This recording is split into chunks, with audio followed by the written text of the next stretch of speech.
5 top tips for sales progression from one of the UK's best sales progressors.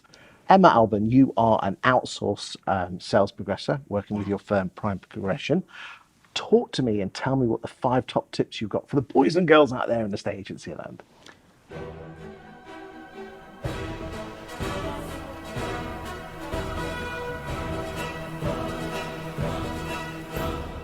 One of my top tips is to contact or intro your clients, solicitors, including the chain, within 48 hours. What do you mean by intro? What? Pick the phone up?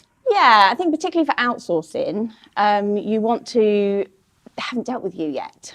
So you want to make sure that they know who you are. So it's a really smooth transition from agent through to us. Ideally 24 hours if we can, that's what we would do, but definitely within 48 hours we've introed those. Just ring up. What?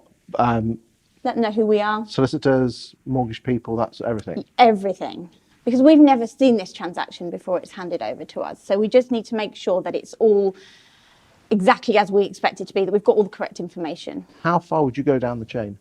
The entire chain. You'd ring up the whole chain? Every single agent, yes. Okay. Surely that would have been before you'd have checked the chain before you'd have instructed your solicitors, wouldn't you? The agent, yes, would have checked the chain, but I'm going to be managing it for the next X weeks. So I need to make sure that the chain know who I am, that I'm their point of contact, that they can come to me, that we can keep each other updated. So they've got my email address, got my contact number, my name, everything like that. So. Okay, so that's tip number 1. What's tip number 2?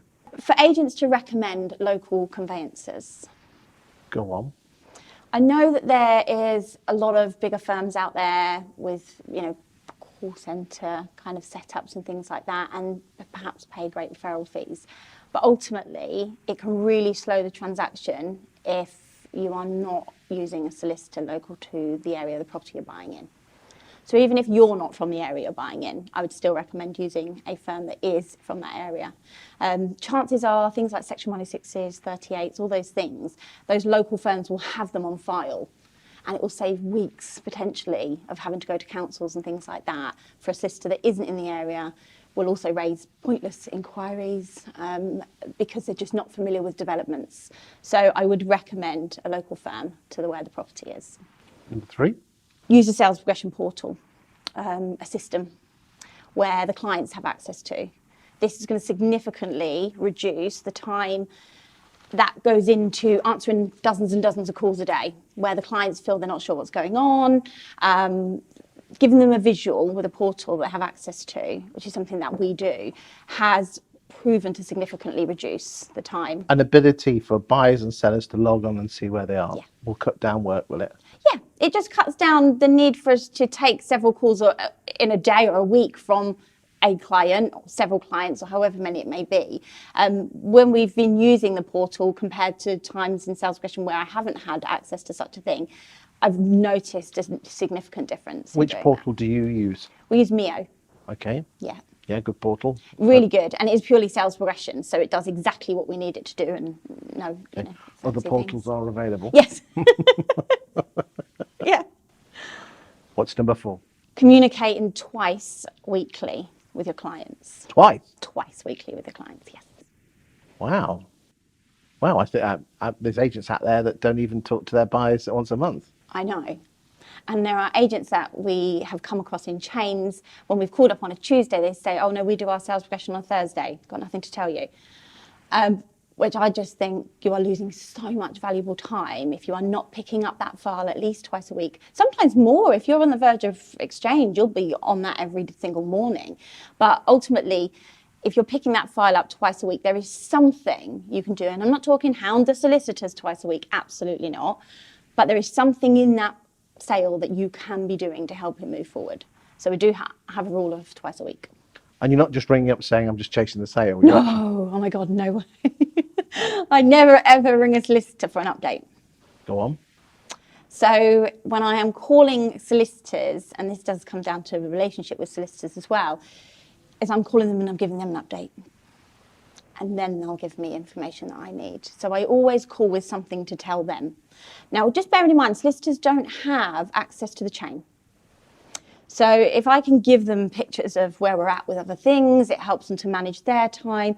It helps to create urgency if it's needed. because I can say, well, links 4, 5 and 3 are ready, we're waiting on you, you know, so I can really give them a picture, and whether that's in an email or on the phone, whichever way we can get hold of these solicitors, that's the best way to do it, is keeping them updated.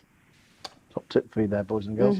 What's number 5? Encouraging surveys early on. Now, something I've really found, probably even more so since I've been in outsourcing, agents don't necessarily like to prompt a survey.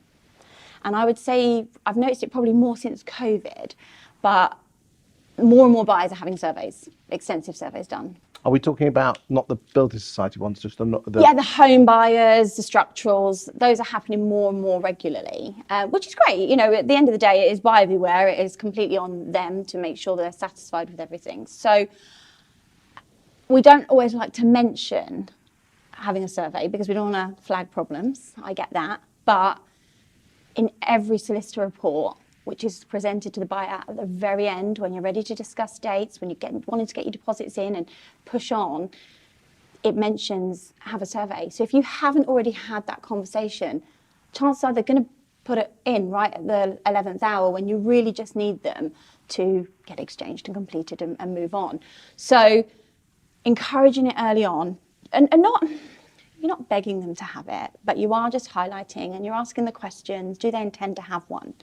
I think it also gives you an impression of the type of thing and buyer, the way that they're going to want to play the whole process. So definitely having that conversation right at the start. And it's one of the first conversations we have in that 48-hour intro that we bring that up. Thank you for your time today, Emma. Thank you.